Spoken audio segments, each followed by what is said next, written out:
छत्तीसगढ़ में आज मुख्यमंत्री भूपेश बघेल की मासिक रेडियो वार्ता लोकवाणी की 25वीं कड़ी का प्रसारण हुआ, जिसको पुरानी बस्ती के लोगों ने बड़े उत्साह से सुना। सीएम भूपेश बघेल ने लोकवाणी में इस बार युवा सपने और छत्तीसगढ़ विषय पर प्रदेशवासियों से बातचीत की।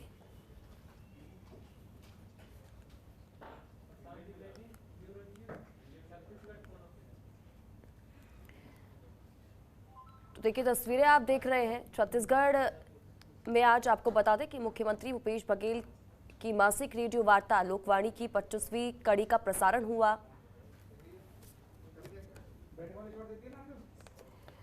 प्रशांत द्विवेदी जी हमारे साथ जुड़ चुके हैं फोन लाइन पर, छत्तीसगढ़ के ब्यूरो चीफ हैं, उनका रुख करेंगे। प्रशांत जी, जानकारी चाहेंगे, आज मुख्यमंत्री भूपेश बघेल की मासिक रेडियो वार्ता लोकवाणी की 25वीं कड़ी का प्रसारण हुआ और कई विषयों पर उन्होंने इस दौरान बातचीत की, क्या कुछ रहा है?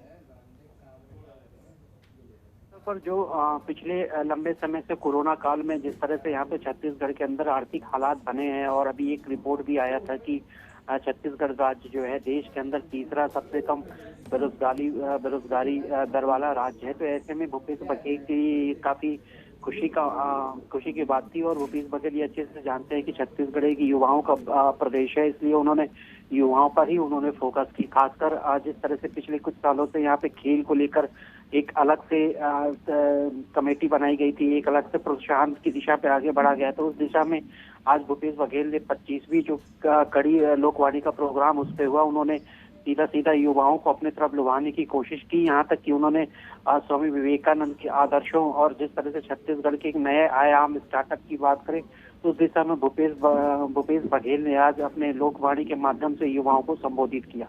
जी बिल्कुल प्रशांत जी, लेकिन सवाल ये, क्योंकि हम तस्वीरें ये भी देख पा रहे हैं कि लोगों की तरफ से किस तरह से रेडियो पे इस पूरे प्रसारण को सुना गया, क्या लोग कनेक्ट हो पाए क्या? देखिए, जब भी कोई स्टेट का बड़ा नेता या मुख्यमंत्री की हम बात करें तो जब सीधा संबोधित करता है किसी न किसी के माध्यम से, लोगों को के मन में एक जरूर ये उत्साह रहता है कि आखिर मुख्यमंत्री इस बार क्या बात करने वाले हैं। तो निश्चित तौर पर जिस तरह से आज सभी को प्रदेश में पता था कि आज मुख्यमंत्री का लोकवाणी का कार्यक्रम पेश होने वाला है 13,000 लगभग 269 नगर निगम निकायों में या पंचायतों में, तो निश्चित तौर पर लोगों में एक उत्साह था और हर कोई ये जानना चाह रहा था, सुनना चाह रहा था कि आखिर जिस युवा की बात की जा रही है प्रदेश में, उन युवाओं के लिए भूपेश बघेल किस तरह की बात करते हैं, कौन सा ऐसा जरिया है जहाँ पे युवाओं को अधिक से अधिक प्रेरित किया जाए। और खासकर राजीव युवा मितान क्लब गठित करने कार्य योजना की बात भी कर ली गई है।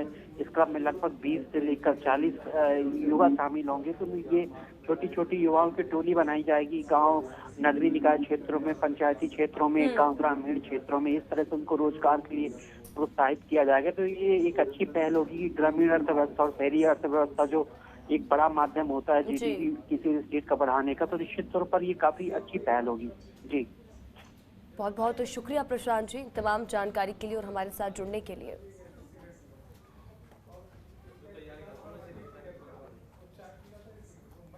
वहीं छत्तीसगढ़ में कोरोना का कहर लगातार जारी है। छत्तीसगढ़ में एक दिन में कोरोना के 3,455 नए मामले सामने निकल कर आए हैं, जिसमें 4 लोगों की मौत हुई है। आपको बता दें कि इनमें से अकेले रायपुर की अगर बात की जाए तो वहां पर 1,024 मामले हैं कोरोना के।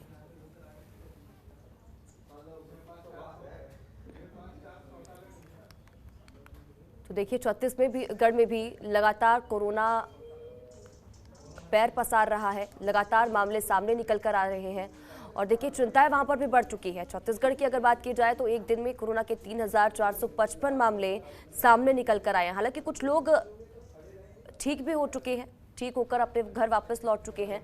आपको बता दें कि इनमें से 4 लोगों की मौत भी हुई है। साथ ही साथ अगर अकेले हम रायपुर की बात की जाए तो रायपुर में 1,024 मामले हैं कोरोना के।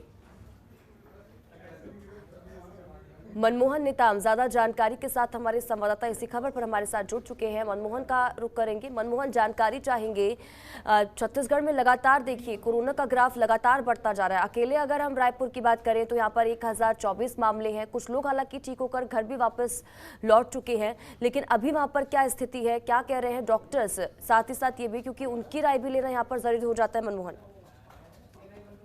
बिल्कुल स्वाति, छत्तीसगढ़ में जो कोरोना का मामला है वो बेकाबू हो चुका है और निश्चित तौर पे फेज 3 के तहत जिस तरीके से आंकड़े बढ़ रहे हैं और लगातार छत्तीसगढ़ प्रदेश भर में जो कोरोना मामले हैं वो आक्रामक रूप ले रहा है। तो जाहिर सी बात है कि सरकार की मुश्किलें बढ़ गई है और जो मामले हैं वो जिस तरीके से गति आया है अभी जनवरी माह में ही राजधानी रायपुर तो एक ऐसा हॉट स्पॉट बनता जा रहा है जहां पर लगातार जो मरीजों का संख्या है वो बढ़ रहा है और अकेले राजधानी रायपुर में ही 1024 मामले देखे जा रहे हैं। तो जाहिर सी बात है कि लोगों की मुश्किलें बढ़ती दिख रही है और शासन प्रशासन भी इस ओर लगातार ध्यान दे रहा है। लेकिन हमने पहले भी बताया था कि कोविड टेस्ट की संख्या अगर नहीं बढ़ाएंगे तो यूं ही लगातार जो मामले हैं वो मामले का पता नहीं चलेगा और लगातार लोग संक्रमित होते जाएंगे। हालांकि कई जिलों में नाइट कर्फ्यू के साथ धारा 144 लागू कर दी गई है, लेकिन फिलहाल छत्तीसगढ़ सरकार की मुश्किलें तो इसलिए बढ़ रही है क्योंकि यह जनवरी माह है और जनवरी माह में जिस तरीके से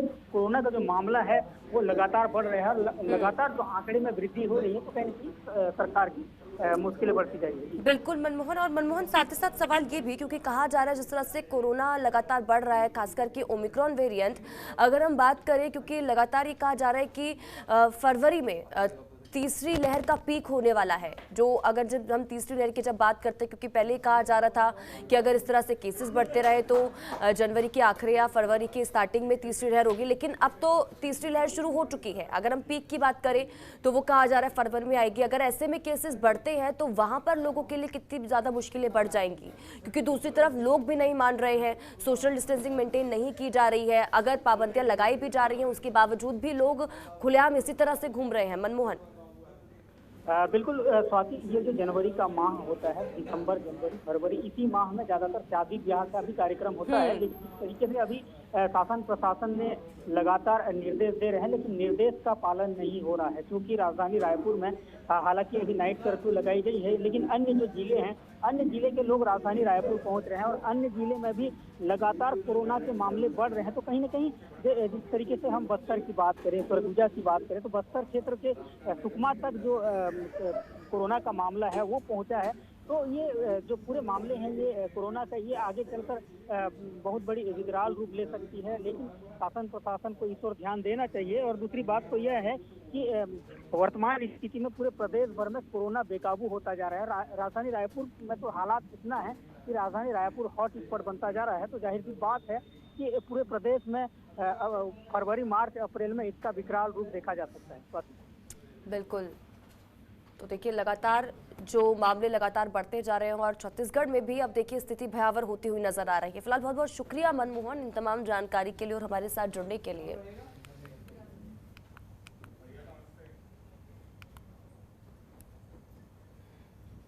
और चलिए बढ़ते आगे, रुख अगली खबर का करेंगे अंबिकापुर से। अंबिकापुर में आपको बता दें कि गांव डिगवा में शासकीय काम से गए हल्का पटवारी के साथ दस्तावेज फाड़कर जान से मारने की धमकी देने का मामला सामने आया है।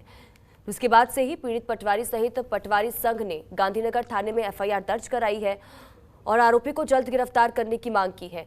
इस मामले पर पटवारी संघ जिला अध्यक्ष श्रीकांत चौबे ने बताया है कि पटवारी के साथ मारपीट का ये पहला मामला नहीं है, इससे पहले भी गांव में पटवारी के साथ मारपीट हो चुकी है। तो देखिए अंबिकापुर से ये मामला सामने निकल कर आया है। बदमाशों के हौसले एक बार फिर से बुलंद नजर आ रहे हैं। पटवारी को जान से मारने की धमकी दी गई है। हालांकि ये पहली बार नहीं है जब पटवारी को धमकी इस तरह की मिली है, इससे पहले भी उनके साथ ऐसा हो चुका है, ये भी जानकारी मिल पाई है अभी तक। फिलहाल अंबिकापुर से तस्वीरें आप देख रहे हैं। आरोपियों ने पटवारी के साथ अभद्रता करके उनके दस्तावेज तक फाड़ दिए।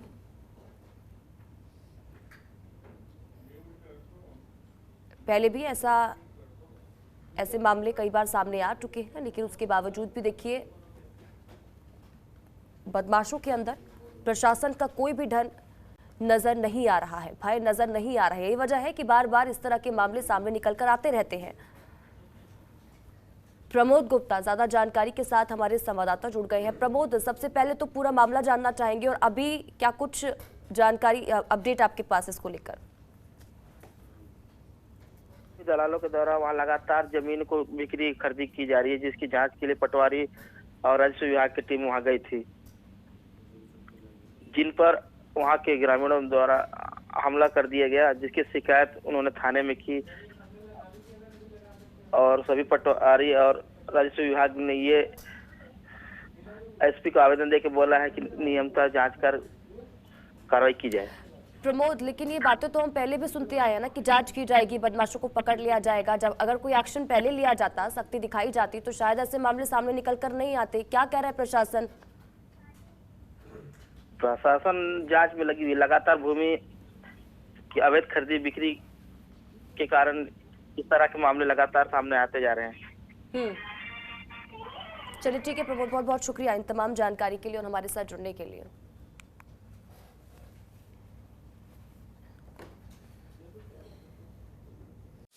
खबरों के निष्पक्ष विश्लेषण के लिए सब्सक्राइब करें Janatantra TV and press the bell icon. Never miss any update.